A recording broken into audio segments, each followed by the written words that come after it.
How you doing, guys? So this is a part 2. Go watch part 1 because a lot of important information is stated in the video. Tell me your thoughts on the sequels in the comments. Anyways, please like this video and subscribe and check out some of my other videos as well. Now let's get into the video. So, The Force Awakens. Not much has changed since my last watching of it, except I like it more, honestly. I know people hate on this movie because it is so similar to A New Hope, and some say that while saying it's bad, which kind of is a weird take since almost all fans, especially the ones who dislike the sequels, love A New Hope. It's an all-time great movie and one of the most iconic movies of all time.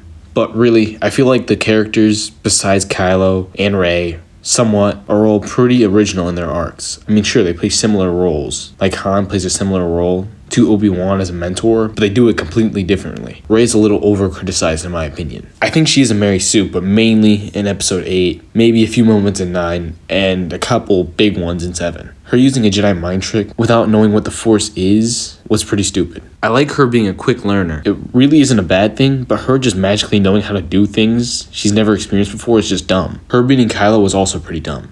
Obviously, he was weakened and conflicted, but she kind of made him look like a chump. And this dude's a dark Jedi who was trained by Luke Skywalker and Snoke, who was trained by Palpatine. Obviously, his power in the Force wasn't its best, but it should have been above a newbie no matter how strong their attachment is. I don't want to dwell on that too much because other YouTubers have already made that point a good 2 or 3 trillion times, I'd say. But her character is more interesting than I remember. She's vaguely reminiscent of Obi-Wan Kenobi. The way she values helping those in need reminded me of him. And she sticks up for those who need it, like he did. I think this movie was a pretty good introduction to her character, but she really needed some more depth. Maybe like show her interest in ships more or something, but besides what I said, pretty solid character. Also, her correcting Han about the Falcon was a little annoying. Finn was dope in this movie. Maybe if he was less scared, people would have liked him more, but he had good reason to fear the First Order. Overall, loved him, and he was definitely being set up by my boy JJ to be a Jedi. But I think he probably shouldn't have been injured that badly to just get up like nothing happened in 8.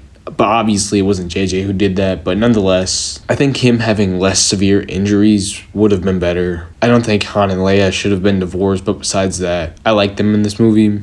Poe was dope. His scenes with Finn are still some of the best in the sequels. Snoke was actually awesome in this movie. Nothing more really to say. A good mysterious character who was mighty, but a shadow. Luke was very interesting. I liked how JJ left room to the imagination for what happened to Luke, as the only things we hear about him are just mere rumors. The scene of Rey handing him his saber was awesome. Possibly the most hype ending of any movie I've ever seen. In this scene, unlike in The Last Jedi, you see the emotions on Luke's face as he sees the weapon given to him by Obi-Wan over 30 years ago. He looks like what I think many fans would like to see, a grizzled old Jedi master in Luke Skywalker. Honestly, I know people wanted to see Luke in the sequels act like a god, like he was in Legends, but if we get that version of Luke, things would have been a lot different. He would have found Snoke, kicked his ass, found Ben, tried to redeem him. If not, then he would kick his ass, then he would arrest him. The sequels would just be very boring if he was exactly like that. But he would have been cool. Kylo was amazing in every scene until Rey mind probes him. That was pretty goofy, but it wasn't too bad. And him losing to Rey was just dumb, as stated before. But besides that, cool character. Another thing, I think Han should have survived so the gang could reunite, but his death was bittersweet and served the story well. The story of this movie was very engaging. Nothing too complex, but not too simple either. And it was enjoyable. Visually, this movie was much better than I remember. The opening scene with Kylo in the village on Jakku was amazing. The scene where Kylo Ren is confronted by Han Solo is perfect. Vibrant smoke moving across the platform as Kylo Ren faced his father was just magnificent. The fight scenes were pretty good. I mean, it wasn't no Revenge of the Sith as far as lightsaber choreography, but the other fights were great. Many people hate on the final battle with Rey, Kylo, and Finn. It isn't the best, but it was pretty solid. Like I said before, the visuals were amazing, so I'm going to lay off of them for the mediocre choreography. It does make sense though, in a way, as Kylo was trained mainly in Force techniques by Luke like he was by Yoda, and I'm not even sure Snoke had a lightsaber. And,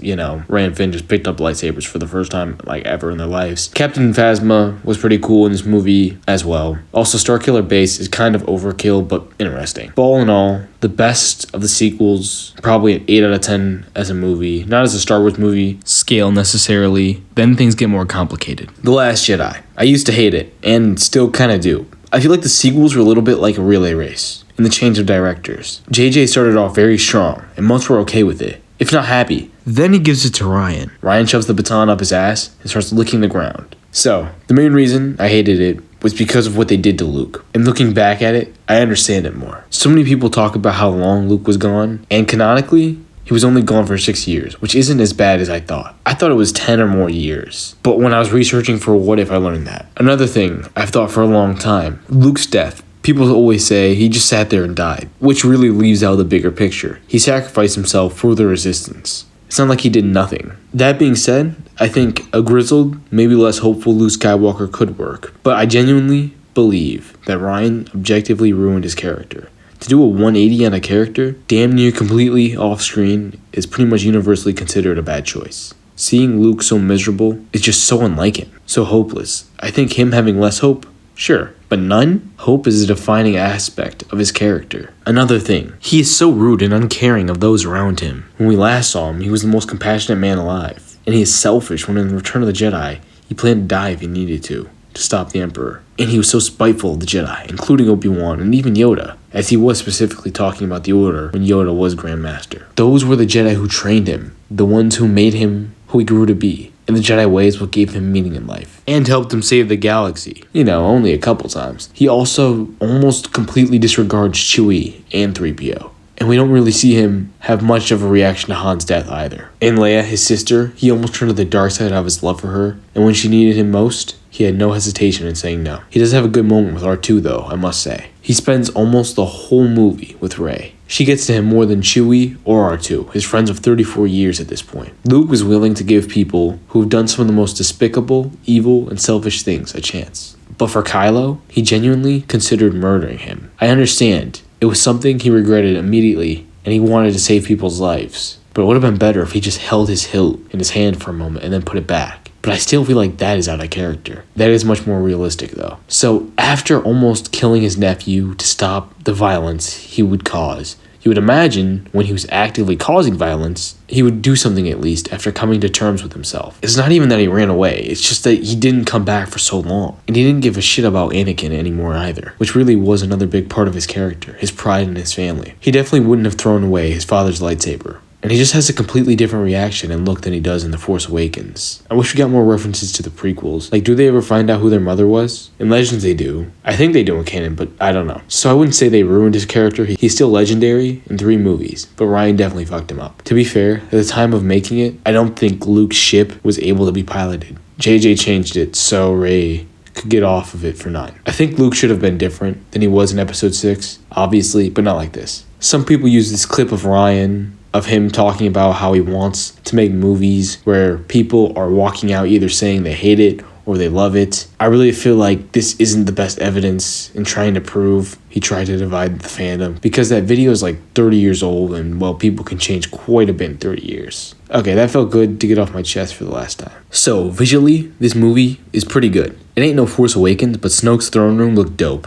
And Crate also looked amazing. But it's top 5 Star Wars movies visually. The story was exciting, but really kind of trash. The idea of having no time jump was really arrogant, and I would say it messed up the whole pace of the movies. Obviously, The Force Awakens left off on a cliffhanger, but The Last Jedi should have had a time jump. Yes, it would have changed the whole plot, but it would have been for the better, probably. Leia literally did nothing. A mentor sometimes has a less prominent role in movies, but, like, she literally didn't do shit, and had, like, one line of advice to Rey and Poe each. And that was it. Laura Dern is an amazing actress. I know her mainly from Jurassic Park. That being said, it wasn't her fault, but Holdo was really annoying throughout the movie. And in the end, her actions are kind of clear, but she still didn't tell anyone what they were going to do and had them thinking they were just going to let themselves die for no reason. She also was very disrespectful to Poe, who literally just saved the entire resistance twice and acted like he had no clue what he was doing. But her scene with Leia was pretty cool. Poe was kind of stupid in the beginning and was acting out of character and was not being very aware of the effects his actions had on others at all, really. The rest of the movie was fine, but a humongous step down from The Force Awakens. My guys, Chewie, R2, and 3PO didn't do crap, but they are side characters, so that's understandable, but they deserve better. Finn didn't have a lick of Force sensitivity in this movie, and was back to being a coward and basically had the same arc he had in The Force Awakens, but not as good, and less exciting. And really, it was sad to see his character develop backwards in the beginning. Rose was fine, wasn't too interesting, didn't do anything that notable. I think her quote was very good though. The one about saving what we love. People mock it, but I thought it was nice. And the one Poe said that the resistance was the spark that would ignite the fire, which would bring back the Republic. Both were good quotes, which I don't think deserve to be mocked. Rey had an interesting dynamic with Kylo, but Reylo is a horrendous idea. Rey was a bit of a Mary Sue again, mainly for straight up beating Kylo after like a day of training when he had 19 years, and he was back at his peak-ish. Also, what was up with Yoda saying there was nothing she needed to learn from those books? She had 1 day of training and had been using the Force for a total of like 4 days, and she can't learn shit from these 10 Bible-sized books on the Force. Like, what were the ancient Jedi writing? Were they just talking like Mr. Mackey or some shit? Don't dread the dark side, okay? The dark side is bad, okay? I think her and Luke both should have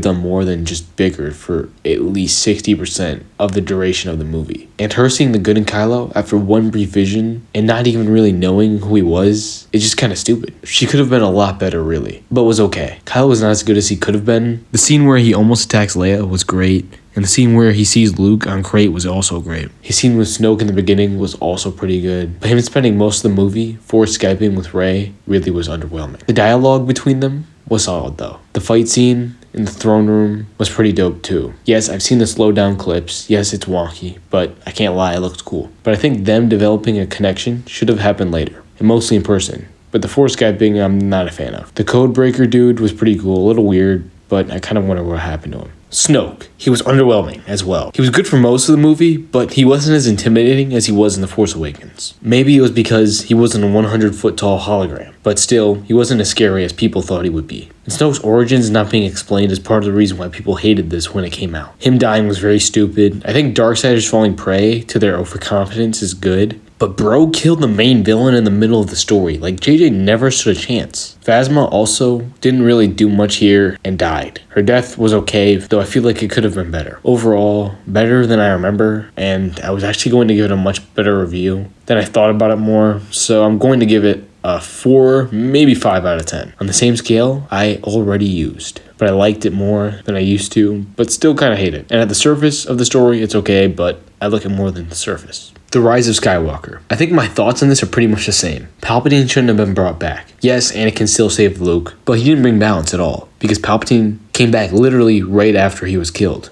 It basically undermines the whole saga. But my man JJ didn't really have much of a choice. In Rebels, Maul was killed, which I'm still a bit mad about, but that's a different discussion. Dooku was also dead, so was Grievous, and Ventress, so was Vader, and Snoke too. So there's no other choice for a villain other than making a new one, which would probably feel disconnected. It was kind of cool, I guess, that Palpatine was the Sith to find immortality. In canon, at least. It explains what he was doing from Revenge of the Sith until Return of the Jedi. It also further cements him as the ultimate villain of the story, but really ruins Anakin's whole story and undermines the story of Star Wars. To be fair though, what really messed this up is in the Vader comics, he straight up knows about Palpatine's fleet of Star Destroyers. The ones with Death Star lasers. And it was already built in canon and done by The Empire Strikes Back, which creates the biggest plot hole in all of Star Wars possibly ever. To be fair, again, people hate that Palpatine's return wasn't explained in the movie. First off, there was no clear way in the plot for it to be explained. In case you didn't know something, Palpatine's selfish. He wouldn't be sharing the secret. The only person he might share it to in the movie is Rey, but she is a Jedi, so I don't think Palpatine would tell her unless she was fully on the dark side. The secret to immortality is something Palpatine spent his life working on. He wouldn't share it with almost anyone, and it is strongly hinted that he was cloned in the movie. We see things in stasis and vats and tubes, which look similar to what the clones on Kamino were in. And he straight up says, "I've died before." So I think they kind of gave us all the pieces to come to our own conclusions, especially considering essence transfer was a power in Legends. And I think they just gave us all the pieces to the puzzle. Also, Force Heal, it was first in The Mandalorian, and Daisy mentioned this, and I think she's right. People go apeshit about Rey using Force Heal, but nobody batted an eye when Grogu did. Some people just wanted to hate the sequels, I think. But I think we should judge it fairly. If Grogu knows Force Heal, then Anakin or Obi or Yoda or Mace should definitely know about it. Rey at least was a part of the lineage of Luke Skywalker, who was the most powerful Jedi ever, and searched all across the galaxy for more knowledge on the Force. Yes, she does have less training than Grogu, but Grogu went through training with other younglings, from what we know, mostly learning the basics, while Rey was training to be as powerful as can be, with the ultimate motivation. Rey wasn't really much of a Mary Sue in this movie. I don't like Force Heal because I really feel like Yoda would have known if it did exist, and at least would have mentioned mentioned it to Anakin. I don't really mind it being used in small ways, like healing the snake thing's wound, but saving lives with it really messes with canon. Healing small wounds wouldn't have helped Anakin. Saving lives would have. And like I said, there's no way Yoda would have not known about it. Even if he couldn't do it for himself, it would make sense for him to tell Anakin. And there are so many situations where it could have been used in the prequels. Rey in this movie is actually pretty interesting. Her learning who she is and fighting with the fact that she's a Palpatine was captivating. I don't know if you can really call her a Mary Sue in this movie either, as she has been training a lot and still loses to Kylo. Her using Force lightning to blow up the freighter did break what was said in the Darth Plagueis novel, which is now Legends, so I'm not all that bothered by it. But once again, her using a Force power she never learned out of nowhere is just kind of stupid. But at least this time she knew that the power existed, so I guess it's better than The Force Awakens. I think her fight with Palpatine could have been a lot better, but I, unlike many, thought it was okay that she won. I mean, she literally had the power of all the Jedi, or all the Jedi who were Force ghosts. I'm not sure. Either way, she was being helped out a lot. Her fight with Kylo was actually pretty good, but it was kind of a little dumb that she stabs him, then heals him immediately afterwards. Kylo in this movie was pretty dope. Not too much to say. Still loved his mask, but I hate Reylo. But my man JJ didn't have too much of a choice. But JJ, if you come back and they do a movie after the sequels, you can still set up Finn and Rey. Speaking of Finn, he was actually better than I remember. Once again, JJ couldn't do too much with him because, well, his whole arc was changed by Ryan. JJ was setting up for Finn to be a Jedi, whether it be early in the story or later, it was pretty obvious. But Finn and Poe both learned to become leaders in this movie, which was pretty cool. More so for Poe than Finn. Finn could have done so much more, but Poe was dope, and his thing with that girl, who was basically a female Din Djarin, was cool. Palpatine was pretty ominous and threatening the whole movie. I get it why people say he acted out of character because he had no long-term plan, but when he manipulated the galaxy, it didn't work long-term. So I don't think Palpatine would try the same thing. And in the original trilogy, he obviously had strategies like allowing the rebels to know about the second Death Star, but he really was using mostly fear, power, and intimidation rather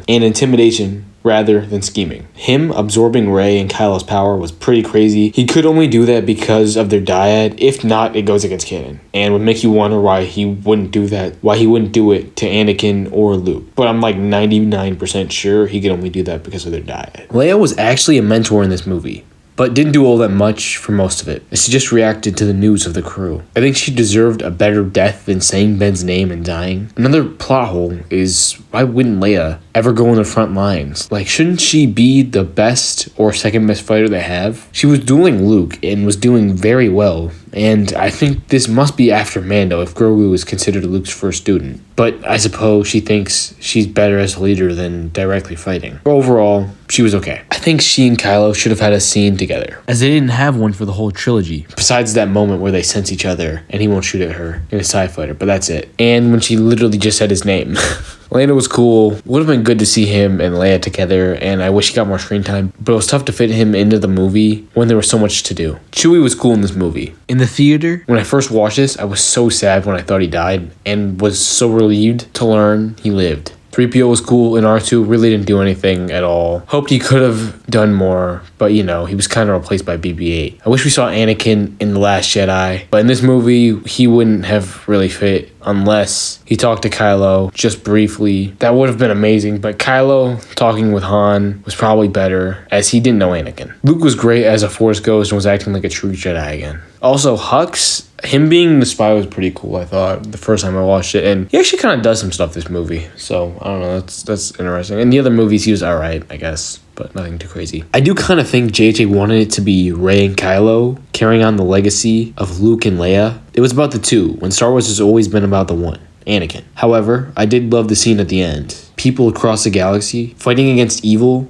That was truly awesome and really hype. And Rey and Kylo's duel was actually pretty good. The Final Order, having thousands of Star Destroyers that could completely destroy planets, was complete overkill, and it's tough to look past. Visually, it was a great movie. The second Death Star ruins looked dope. Exegol looked dope. And I love the constant lightning on the planet. And the new Resistance base looked beautiful as well. So overall, 5 or 6 out of 10. To be fair to this movie, it never really stood a chance. People were ripping on it before it even came out. It could have been as good as Revenge of the Sith, and people still would have hated it. So, to conclude my thoughts, visually, the sequels are the best trilogy, no doubt. Story-wise, they are the worst. It's just so disjointed and wonky, and it is just awful. The lightsaber duels are not great. The other fight scenes are pretty good, though. They aren't too original, but that's not that bothering to me. I mean, there's been thousands of movies, so it's tough to be original. The characters actually had so much potential. It's a shame to see what happened to many of them. They are, however, very entertaining, and the first and last ones are fun to watch. So honestly, I am kind of still in a debate with myself on how to view them. Overall, I'm not a fan of them. I suppose overall, I'm okay with them. 7 kind of carried, honestly. But I don't really like that they screw over the first 6. So because there were literally thousands of people who worked on these, I do consider them canon, mainly out of respect, because I think it's stupid to not watch a movie or acknowledge it because of one person. Thousands of people work on movies like these. But in my head, in my own little perfect world, inside the happiest thoughts, I think of Star Wars as the first 6 and the episodes of the Clone Wars with Maul, maybe not season 7, and maybe Kenobi. I'm not sure, honestly. So anyways, I want to make some videos to include sequel fans and more original trilogy videos as well, which I've been doing kind of. And I even plan to do a sequel versus video soon. So stay tuned for that, guys. So those are my thoughts on sequels. I hope you enjoyed. Please like and subscribe, and I'll see you guys later. Bye.